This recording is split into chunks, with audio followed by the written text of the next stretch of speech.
Eu passo a palavra agora ao embaixador Rocha Viana, que vai nos representar, se o plenário aprovar, no Uruguai, na República Oriental do Uruguai. Curiosamente, nós tivemos ao longo da nossa história vários conflitos bélicos com o Uruguai. 1820, 1825, a Guerra da Cisplatina, 1864, as vésperas da Guerra do Paraguai. E as nossas relações. Curiosamente, nessa região sul, nós tivemos conflitos bélicos com a Argentina, 1850, com o Paraguai, 1865, e foi exatamente nessa região que se iniciou um processo de aproximação, de cooperação, de integração, graças ao descortínio de pessoas como o nosso querido colega, o ex-colega, o senador Zé Sarney, como presidente do Brasil à época. Eu passo a palavra... E o resultado foi a diferença de bitola dos trens entre a Argentina e o Rio Grande. Mas é isso. Muito bem. Embaixador Rocha Viana, por favor. Muito obrigado, muito bom dia. Senhor presidente, senadora Luiz Nunes, senhora e senhores membros da comissão, meu caro colega, embaixador Rodrigo Amaral, outros caros colegas do Itamaraty aqui presentes, senhoras e senhores, eu também não poderia deixar de registrar o meu profundo agradecimento à senhora presidente da República, ao senhor ministro de Estado das Relações Exteriores, pela indicação de meu nome para exercer o cargo de embaixador do Brasil na República Oriental do Uruguai. Eu também gostaria de agradecer muito afetuosamente à senadora Ana Amélia pela relatoria. Muito obrigado, senadora. E é uma honra para mim estar aqui pela primeira vez submetendo-me à análise desta comissão. Eu gostaria de dizer que a realidade uruguaia ela não é totalmente desconhecida para mim.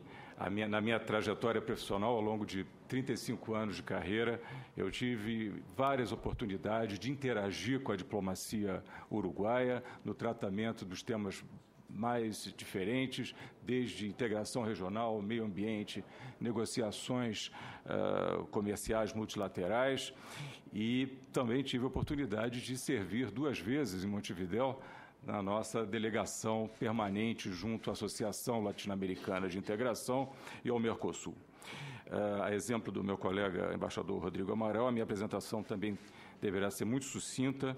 Eu pretendo abordar 4 itens principais, alguns aspectos do relacionamento político do Brasil com o Uruguai, um rápido panorama econômico-comercial, mencionarei alguns temas relevantes para o processo de integração bilateral e, em particular, com ênfase particular na cooperação fronteiriça, e depois compartilharia com as senhoras e os senhores algumas ideias de ações prioritárias que eu tencionaria levar a cabo na Embaixada em Montevidéu, caso, evidentemente, aprovado por essa comissão. Quanto ao relacionamento político, eu acho interessante mencionar que os mandatários dos 2 países, em discursos recentes, ao longo de intercâmbio de visitas, eles têm usado adjetivos diversos a respeito dessa relação que o Brasil mantém com o Uruguai. Os adjetivos vão desde exemplar, fraterno, estratégico, abrangente, profundo, produtivo e eficaz, até a palavra em espanhol, que eu acho que não tem tradução em português, inmejorable. Mas a melhor expressão que traduz a qualidade do relacionamento do Brasil com o Uruguai é paradigmático. Paradigmático porque essa relação de tão boa qualidade realmente poderia servir de exemplo para o relacionamento de outros países, principalmente do nosso entorno regional. Bom, essa qualidade nas relações, ela realmente começou a se elevar no início do século XX, são raízes históricas que não podem ser esquecidas, e o senhor mencionou alguns conflitos bélicos, mas a partir do início do século XX, com a com a celebração de um tratado de limites em 1909, foi uma das últimas atividades do Barão do Rio Branco, como chanceler, ele negociou um tratado de limites, um novo tratado de limites, em que ele permitia ao Uruguai o acesso às águas do Rio Jaguarão e da Lagoa Mirim. Era um pleito antigo do Uruguai, que foi totalmente omitido no Tratado de 1851 e que o Barão resgatou com uma prova de sabedoria diplomática, adequando a situação de fronteiras daquela região com o restante das situações de fronteiras do Brasil, que ele mesmo havia negociado. Portanto, ele corrigiu essa omissão de 1851, o que deixou os uruguaios profundamente reconhecidos. Eu ia mencionar isso. A anedota é que os representantes da bancada gaúcha sabem muito bem, do outro lado da cidade de Jaguarão está a cidade de Rio Branco. E o nome dessa cidade, originalmente, senador, era Pueblo Artigas. E todos sabem que Artigas é o grande herói nacional uruguaio. Portanto, um povo que prova a sua amizade, o seu reconhecimento pelas atitudes brasileiras, substituindo o nome de um herói nacional que lutou pela independência uruguaia do Brasil por um herói nacional, que é o Barão do Rio Branco, patrono da diplomacia brasileira. Aliás, nós tivemos a conformação dessa fronteira sul, 2 diplomatas, Alexandre Guzmão, santista, e o Barão do Rio Branco. Além do trabalho ali de contrabandistas de gado, de bandeirantes e coisas... Mas, seguindo, presidente, outra prova evidente dessa importância das relações são as visitas frequentes de mandatários. O atual presidente, Tabaré Vázquez, escolheu o Brasil como destino de sua primeira visita internacional do segundo mandato, é o segundo mandato que ele exerce, o que quebrou um pouquinho a tradição de visitar primeiro a Argentina. E várias autoridades, tanto do Executivo, do Legislativo, do Judiciário, governadores de Estado, empresários, visitam frequentemente Montevidéu. No caso dos parlamentares, a sede do Parlatino é Montevidéu, portanto, há uma grande frequência da presença de parlamentares brasileiros no Uruguai, o que faz com que a embaixada esteja sempre atenta e dando apoio a essas autoridades.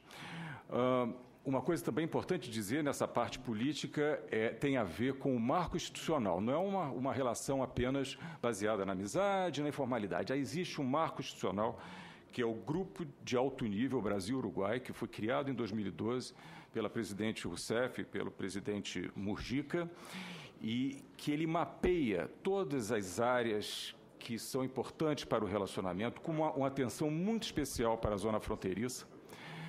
Desenvolve projetos temáticos, todos eles com começo, meio e fim, e tem uma característica muito especial, uma nuance interessante, que é de se adiantar aos problemas.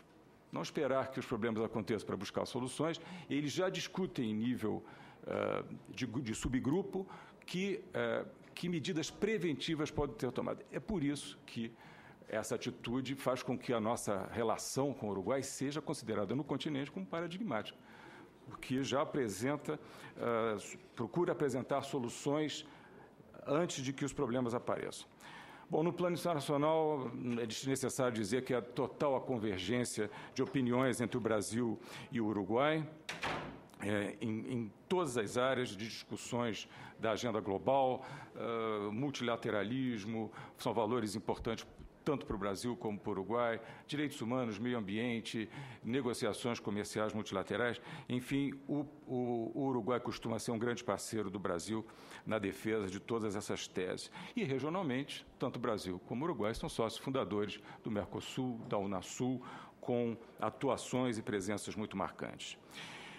É interessante também só mencionar, em candidaturas internacionais, o Uruguai está se candidatando esse ano a vários cargos, um deles no Conselho de Segurança das Nações, um assento não permanente no Conselho de Segurança das Nações Unidas, já contam com o nosso apoio e já, como diálogo, reciprocaram para outras candidaturas brasileiras. E, recentemente, o Brasil foi fundamental na eleição do ex-chanceler Luiz Almagro para o cargo de secretário-geral da OEA. Para que o senhor saiba, presidente, o governo brasileiro, o Itamaraty, ajudou, através da sua rede de embaixadas no Caribe, a eleição, ajudou a eleger o ex-chanceler Almagro para o cargo máximo na OEA. Eu mencionei, acho que vale a pena mencionar também, qual é a presença diplomática do Brasil no Uruguai. Em Montevidéu, são 3 representações diplomáticas, a embaixada junto ao governo do presidente Tabaré Basco, para a qual estou sendo indicado. Nós contamos também com a delegação permanente junto à Associação Latino-Americana de Integração e ao Mercosul, e contamos também com o Consulado-Geral. Agora, no território uruguaio, nós mantemos um consulado-geral em Rivera, do lado gaúcho é Livramento, um consulado no Chuí, do lado gaúcho também é Chuí, e 2 vice-consulados, um na cidade de Rio Branco, que do outro lado é Jaguarão, e um em Artigas, e do outro lado, lá do Rio Grande do Sul, é Quaraí. E isso é muito importante ter presente, porque há inflexões relevantes que requererão contatos frequentes da Embaixada com o governo do Rio Grande do Sul e governo dos demais estados também do sul brasileiro. Mas, em particular, o Rio Grande do Sul os contatos com o governo do Rio Grande do Sul serão muito importantes para o bom desempenho de uma série de atividades, principalmente que se refere à cooperação fronteiriça. Eu passaria agora para a segunda parte da minha apresentação, que tem a ver com os aspectos econômicos, comerciais, com os indicadores econômicos. Vou tentar ser bem rápido. Bom, por favor, presidente. Sem querer perturbar o curso da sua exposição, existe hoje alguma diferença de percepção em relação ao Mercosul, do presidente Tabaré em relação ao presidente anterior, ao presidente Mujica? Eu vi nos jornais algumas coisas, mudanças... Presidente, os 2 governos são oriundos do mesmo partido político, do Frente Ampla. E dentro do Frente Ampla há nuances diferentes em termos de percepção com relação ao Mercosul. O presidente Tabaré estabeleceu como uma das prioridades do seu governo o fortalecimento do Mercosul, mas buscando uma flexibilidade que ele reconhece ainda não ter sido atingida. Eles usam muito um termo, principalmente o chanceler, Nino Novoa, ele usa um termo interessante que é o Uruguai está atrás do sinceriamento do Mercosul, que eu não entendo bem o que é sinceriamento. Eu imagino que seja buscar os princípios fundamentais do Mercosul, que, na opinião do atual governo, teriam, de uma certa maneira, sido esquecidos ou postos de lado. Mas, então, há essa preocupação, mas que não, de maneira nenhuma, opõe o Uruguai ao processo de integração regional. Muito pelo contrário. As declarações do presidente são no sentido de que nós não vamos ser os coveiros do Mercosul, ele usou essa palavra, nós somos mercosurianos. Enfim, como o Brasil, o Uruguai tem uma tradição diplomática de respeitar seus compromissos assumidos em tratados internacionais. Eles não questionam o Tratado de Assunção, mas gostariam que, com o tempo, se fosse possível, seria interessante negociar uma flexibilidade maior em termos de negociações com vistas ao acesso a outros mercados. Então, o que está acontecendo agora, talvez seja motivo de um debate aqui na comissão, é que, com a proximidade das negociações, do desenvolvimento das negociações com a União Europeia, o Uruguai gostaria, ele até chegou a propor o modelo de 2 velocidades, que, sinceramente, presidente, é interessante, é possível. A letra de uma decisão específica que há no Mercosul, que é a número 3200, ela não exclui uma atuação em 2 velocidades, não só em termos de prazo, como em termos de conteúdo, mas, como o Brasil, há essa percepção de que nós temos que privilegiar o movimento de integração. Se vai haver 2 velocidades em algum momento, que seja benéfica para todos os sócios que estão negociando, no caso particular, com a União Europeia. Mas existe sim, presidente, existe essa preocupação, é natural, é uma economia de escala menor, ela precisa dos sócios maiores, das economias de escala maior, como Brasil e Argentina, para poder negociar de uma maneira minimamente equilibrada com grandes sócios, ainda mais a União Europeia, que de modo geral, é o maior sócio de praticamente todos é o maior parceiro de todos os membros do Mercosul. Bom, então, rapidamente aqui, com relação aos aspectos econômicos comerciais, a área do Uruguai é interessante mencionar, são 176 mil quilômetros quadrados, mais ou menos o tamanho do estado do Acre. A população no país inteiro são 3,2 bilhões de pessoas. O produto interno bruto é de 55 bilhões. Agora, o que é de interessante é que um país que sempre foi tratado como um país assimétrico, juntamente com o Paraguai no âmbito do Mercosul, ele vem demonstrando há 11 anos consecutivos um crescimento econômico e sustentável. Ele chegou a crescer, o Uruguai, em 2010, 8,4%. Ou seja, são cifras importantes de manter presentes, uma vez que nós somos um dos parceiros mais importantes no comércio com o Uruguai. A tendência este ano na economia uruguaia é de desaceleração natural, uma série de eventos estão ocorrendo no continente e no mundo, no continente, as próprias economias de Brasil e Argentina apresentando um ritmo mais lento e, no caso mundial, a China, que é o maior parceiro comercial do Uruguai. A desaceleração da economia chinesa tem reflexos imediatos no Uruguai, com fechamento de fábricas e interrupção de fluxos comerciais. O comércio exterior do Uruguai, como um todo, atingiu 21,3 bilhões de dólares e, com o Brasil, em 2004, atingiu a maior cifra da sua história, a cifra recorde de 4,8 bilhões, quase 5 bilhões de dólares em 2014. Novamente, a tendência esse ano é de desaceleração, mas, assim mesmo, o PIB uruguaio deve crescer esse ano, de acordo com as estimativas deles, de 2% a 3%, o que é bastante num contexto de crise regional. A pauta exportadora brasileira ela se concentra no petróleo e destacam-se também outros produtos como erva mate, carne suína, veículos automotores. E a pauta importadora brasileira, tradicionalmente, se baseia no trigo, mas figuram também outros produtos como garrafas de plástico, leite, automóveis, borrachas e carne bovina. Em termos de investimentos, o Brasil é o quarto investidor mais importante no Uruguai e os investimentos brasileiros concentram-se principalmente no setor agroexportador, em particular as indústrias de abates de bovinos e frigoríficos, e também há um setor bastante ativo que é o setor arrozeiro.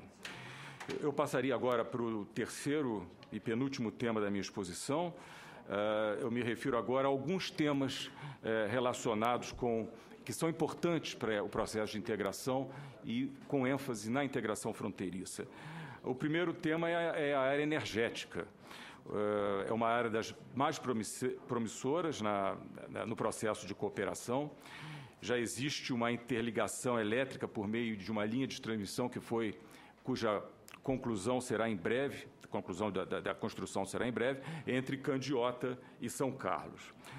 E é importante também mencionar, o senhor falou no setor sucroalcooleiro, que o Uruguai busca com muita ênfase tornar-se independente em termos energéticos. Ele busca fontes renováveis de energia, muita ênfase na energia eólica, tanto é que em março último, a presidente Rousseff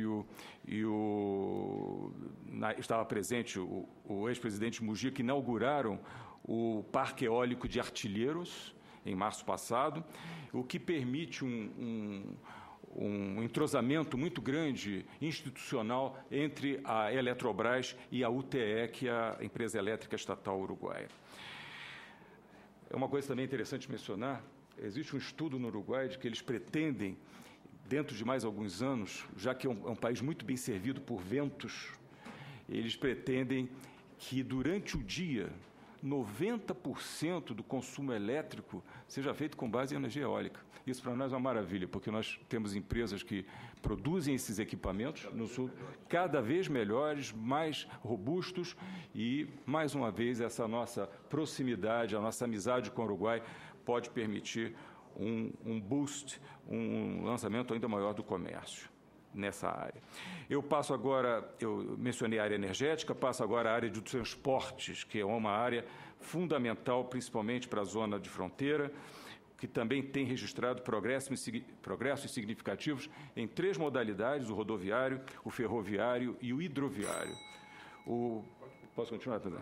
O rodoviário, vale aqui mencionar a construção da 2ª ponte sobre o Rio Jaguarão, e que vai trazer visíveis benefícios econômicos para a região de fronteira, não só no que se refere ao traslado de bens, transporte de cargas, e tem um outro efeito interessante, que é na área ambiental. O desvio que vai ser permitido com a construção da ponte vai fazer o trânsito comercial que vai ser desviado com a construção dessa ponte, vai permitir uma preservação maior da estação ecológica do Taim, no Rio Grande do Sul. É importante dizer que essa ponte vai reduzir em 53 quilômetros o trajeto entre Montevidéu e Porto Alegre. E também, no bojo dessa construção, está prevista a recuperação de uma ponte linda, que é a Ponte Barão de Mauá, histórica, patrimônio cultural do Mercosul. Na licitação está incluída as atividades de recuperação dessa ponte. No ferroviário, eu vou ser muito rápido, o que interessa aqui é dizer que há uma retomada da interligação ferroviária entre o Brasil e o Uruguai. O Brasil está reativando o trecho entre Santana do Livramento e Cassegui, já está praticamente apto a entrar em operação, e o Uruguai está reformando boa parte do trecho entre Rivera e Montevidéu, o que vai permitir aumentar a capacidade de carga e a velocidade média da via. A última modalidade de transporte que eu queria mencionar é o hidroviário. Aquela região, a região da fronteira leste do Rio Grande do Sul com o Uruguai, ela é rica em acidentes geográficos, como rios, lagoas, e é fundamental que o Uruguai possa ter acesso a navegabilidade e ao aproveitamento econômico desses acidentes. Então, há um projeto muito importante de melhoria na estruturação física e institucional da hidrovia Uruguai-Brasil, o que contribuirá para o aperfeiçoamento da infraestrutura de transporte fluvial e lacustre entre os 2 países e para a redução do custo do traslado de cargas e de pessoas.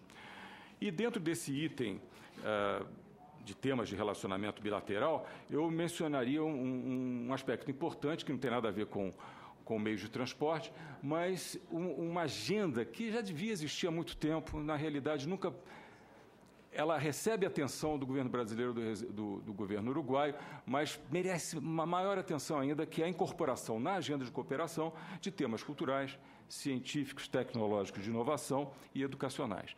O que acontece na literatura, o Uruguai se refere à situação das suas universidades, há algum tempo atrás, como la soledad universitária, uma solidão, eles trabalham sozinhos, o que tem mudado nos últimos tempos, mas para uma cooperação que ocorre entre as universidades e instituições de pesquisas elas mesmas. E é interessante, seria muito interessante que os 2 governos pudessem dar mais ênfase e desenvolver mais projetos, como o que já está acontecendo no âmbito desse grupo de alto nível. O último item da minha apresentação, então, tem a ver com uma sugestão, são sugestões que eu compartilharia com a comissão a respeito das atividades que eu poderia, como embaixador do Brasil em Montevidéu, desenvolver. Não é exaustivo, presidente, são muitas coisas, mas eu escolhi uns itens que acho que será do interesse da comissão. Bom, o objetivo geral é manter a relação nesse nível excelente que está. Isso pode parecer uma tarefa fácil, mas não é. Todos sabem que as relações entre governos... Não é? Então, eles mesmos dizem, é imejorável. Então, para poder provar que nós podemos fazer mais coisas, vai dar um pouco de trabalho. Mas, enfim, vamos manter esse caráter paradigmático, que não é comum nas relações com outros países do nosso continente. Bom, na área de comércio de bens, serviços e investimentos, eu selecionei a ideia de fomentar o interesse no empresariado uruguai e nos sindicatos, que os sindicatos são extremamente atuantes no Uruguai, da ideia de fazer parcerias com empresas brasileiras, com representantes do comércio brasileiro. a ideia aqui seria de que os investimentos brasileiros no Uruguai não deveriam somente visar a aquisição de fábricas, de frigoríficos, de empresas, mas buscar a associação, a maneira de valorizar a própria autoestima do nosso vizinho, fazer com que eles participem do processo decisório e, evidentemente, se beneficiem dos lucros dessas empresas, dando muita atenção à questão da pequena e média empresa, porque o Uruguai tem uma experiência muito grande no tratamento desse tema. Outro tema nesse cluster do comércio de bens, serviços e investimentos é o papel das zonas francas.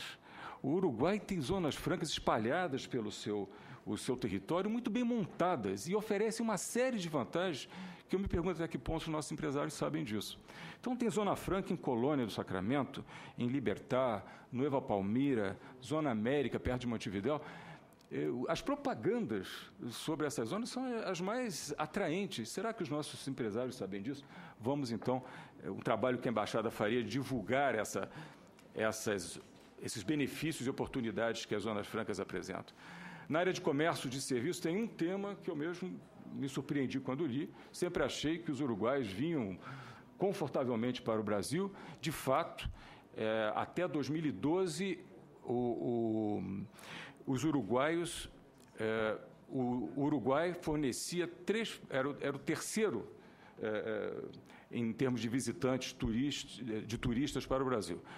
E em 2012 faliu a empresa aérea uruguaia, a Pluna, e essa posição do Uruguai de terceiro lugar caiu para o 8º. E eu acho que caberá à embaixada, ao governo brasileiro, buscar novamente incentivar através de um outro tema que está ligado à questão do comércio de serviços, que é a conectividade aérea. Com a falência da Pluna, até hoje não se substituiu. Inclusive voava aqui para Brasília, tinha um voo para Brasília, era um voo bastante confortável, uma empresa pequena, a Varig foi proprietário durante algum tempo, mas com a falência em 2012 não substituiu. Tem uma lacuna aberta lá.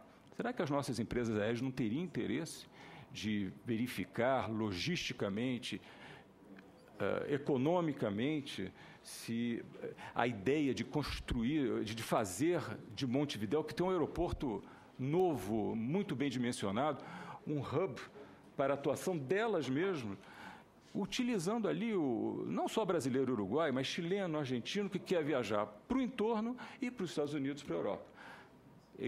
A embaixada poderia se dedicar, se debruçar um pouco mais sobre essa possibilidade de atividade lucrativa.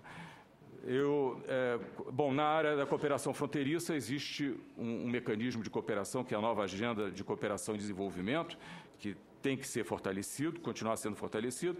E nas Nações Unidas, que é o meu último ponto, é interessante notar que, como eu disse no início, o Uruguai se candidatou a um assento não permanente no Conselho de Segurança, e a última vez que ele participou foi em 1966. Portanto, eles têm uma experiência muito, vamos dizer assim, tênue na condução e na negociação de temas no Conselho. E pediram à chancelaria brasileira o seu apoio. É de todo o nosso interesse dar esse apoio e, evidentemente, através do Uruguai, ter contato com o tratamento que será dispensado aos importantíssimos temas do Conselho de Segurança das Nações Unidas. Bom, eu queria encerrar dizendo, senhora e senhores membros da comissão, que para um diplomata brasileiro é um grande privilégio defender os interesses nacionais junto a um país como o Uruguai, que tem demonstrado, não raras vezes, de forma inequívoca, a amizade e o apreço que nutre por nossa nação e pelo nosso povo. Eu, portanto, estou totalmente comprometido com a missão de promover ainda mais o aprofundamento dessa relação histórica e agradeço muito a atenção.